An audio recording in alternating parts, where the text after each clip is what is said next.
Hello, hello, hello. You're tuning into another episode of TheWunderkindShow. Today's first topic, former Raven wants more money. And check this out. So, Matthew Judon is the epitome of the one that got away. And the reason why I say that is because since he's left the Ravens,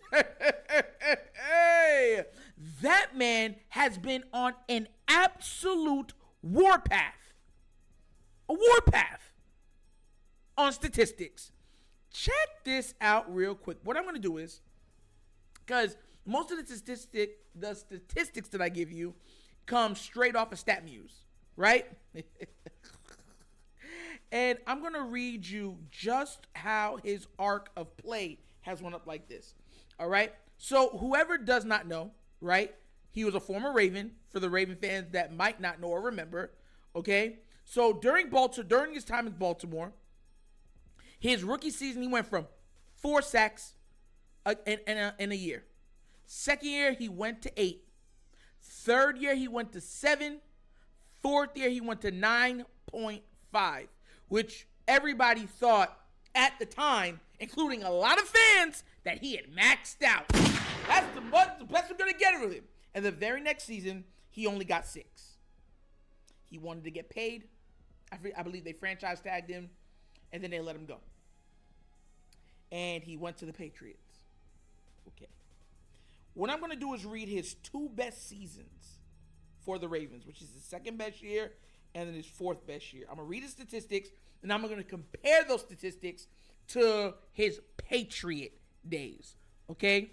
So check this out. 2017, in 16 games, 51 tackles, 10 assisted, 61 combined. 17 tackles for losses, 8 sacks, 3 pass defense. Jesus, that's incredible. And then 2019, the magical season, 16 games played, 43 tackles, 11 assisted, 54 altogether, 14 tackles for losses, 9.5 sacks, no interceptions or pass defenses. Okay? Those are solid numbers. Those are very decent numbers. Then he goes to New England. And check how the numbers have changed. 17 games for 2021. 38 tackles, 22 assisted, 60 combined, 14 tackles for loss, 12.5 sacks. Amazing. 1 pass defense. That would have been his best season. Those statistics are enough to get paid. Pizzade. But I'm not done. Now last year, 17 games played, 36 tackles, 24 assisted, 60 combined, 14 tackles for losses, 15.5 sacks. Good Lord have mercy. Hallelujah. And then to make it even crazier, 3 pass defenses. Look, it is coming out right now that he wants more money.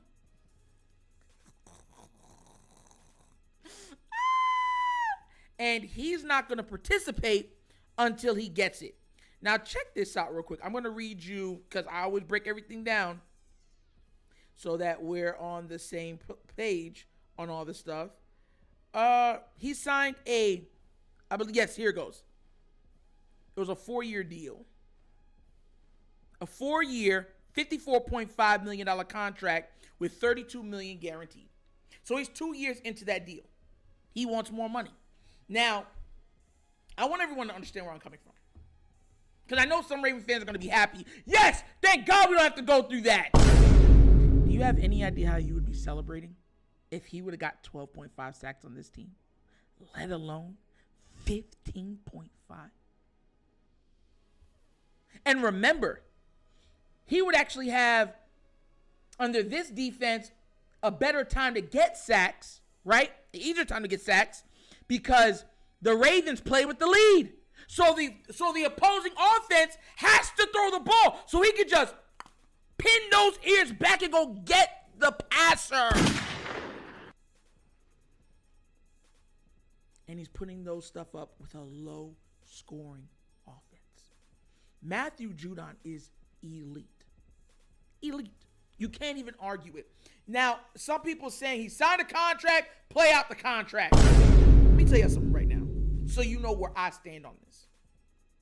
If Matthew Judon, if he signed that contract and he wasn't playing up to snuff, let's say he got hurt, let's say he had the 12.5, then this next season, God forbid he got hurt, only had 6. You know what they would have done? Cut him off. Remember that one song? They want to cut it. That's what they would have done to him. He would have been gone, no more money, bye-bye. And no one would have blinked an eye. And you already know what players that start to age, once you get cut, it diminishes your value in the marketplace. You don't need to take my word for it. Please go look at all the statistics. It backs up the words in which I'm speaking. So then now he's like, look, I've outplayed this contract. I want more money. And everyone's saying, well, you know, you're still under contract and you shouldn't know. They should pay him a little more. Because this is the conundrum in the NFL. And Patriot fans are going to get on me about this and stuff like that. I want everyone to understand this. I'm looking at this from a transparent view.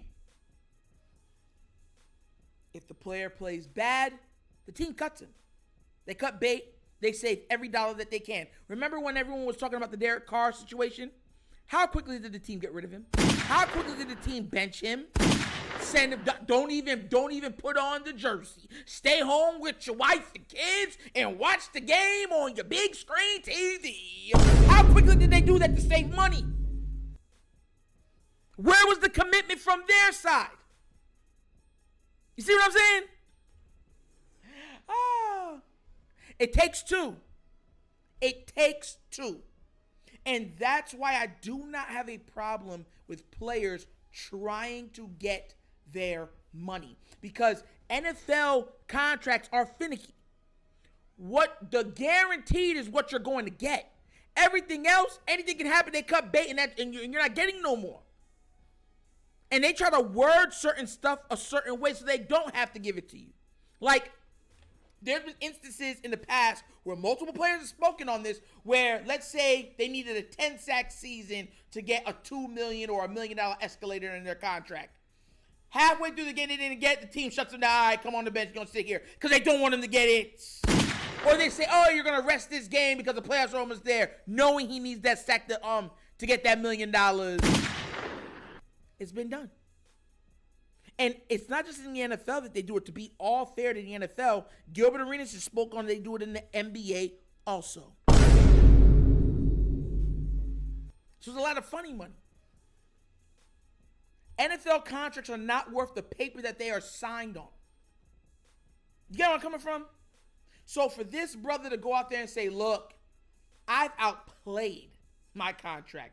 I'm one of the top 5 defensive linemen in the game. And I want to be paid accordingly. Judging by AAV or adjusted, he's 20th in pay for his position. But his statistics put him up there in like the top 6. So he wants to be compensated.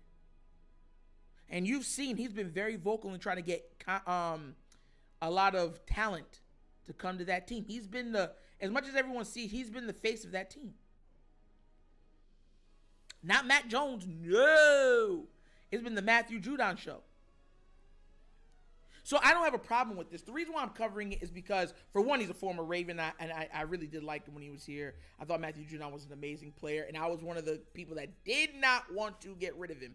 I said, if y'all let him rush the passer, he's going to get numbers. Everyone, he said no. He tapped out. He's average. He goes to another team, and now he's one of the best defensive players in the entire league. And everyone's saying, wow. The only reason why Raven fans don't want him back is because they're like, oh, look, he wants more money. He only cares about himself. These players have to think like that.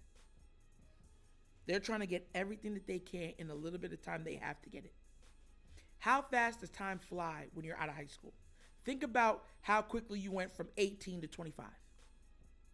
I want you to understand that. And usually in the NFL, it's not like the NBA where you can go from high school, or you can't even do that no more. You have to play at least 1 year in college.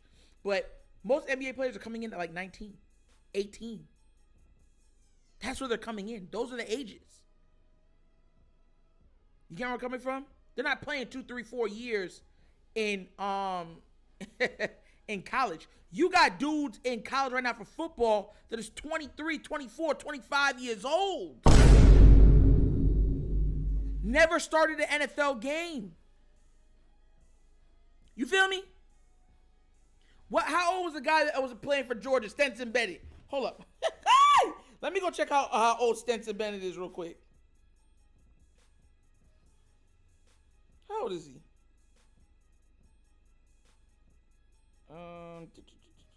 25 years old. He a rookie. So this is what I'm trying to get through to y'all heads. Like, there's only a certain amount of time that they have to make this money. Think about how fast your life went by from 18 to 25. You're like, man, time just flew by. I'm a full-fledged adult. I got bills. I got a kid. I got a wife. Now imagine along that time, that's all the time you have gotten to accumulate enough wealth to last you for the rest of your life.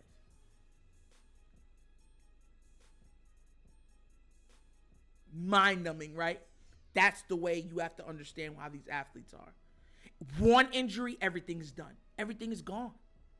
And remember, and I'll always say this, when you have more money, it changes the way you do things. Everyone says, oh, I'll live frugal. I live in a neighborhood. I'll be fine. I ain't going to spend no money. That's not the way this works. Everybody knows you are an athlete. White, black, I don't care who you are. You become a target. That's why they go into like gated communities and stuff like that, where they have a little more protection. And they're very quiet when they go in there. They don't want no one knowing that they live there.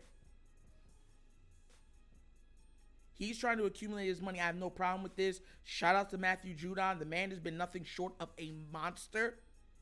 And I respect his game.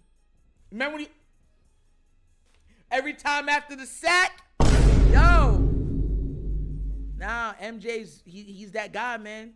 And he deserves it. So I would love the Patriots. I think the Patriots should pay him. I think he's an amazing player. I think he still has a lot in the tank. Matthew Judon could play like this for another 4 years. Think about that real quick. For another 4 years, you can get this level of production from Matthew Judon, barring injury. He's only like 27 years old. So he can keep putting these numbers up. He could definitely keep putting these numbers up. Let me make sure I'm not lying. I think he's around that age. Oh, okay, he's 30. So I'm wrong. So about 2 more years. So, you know what I'm saying?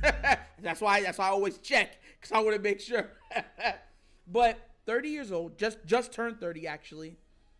He could have this production for another 2, maybe 3 years. Then you're going to start seeing a decline, slow decline.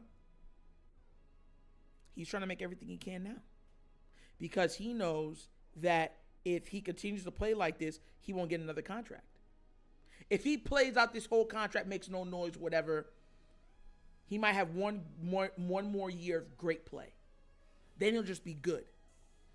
Then it's time to hang it up. You see what I'm trying to say? So what do you think? Tell me what you think down in the comment section. Do you think he should shut it up, suck it up, and just play, right? Because he signed a contract? Or do you feel like he should go get what he's worth? Let me know down in the comment section, because you know where I stand on it. Go get that money. Money, money, money, money. And that's another episode of The Wunderkind Show.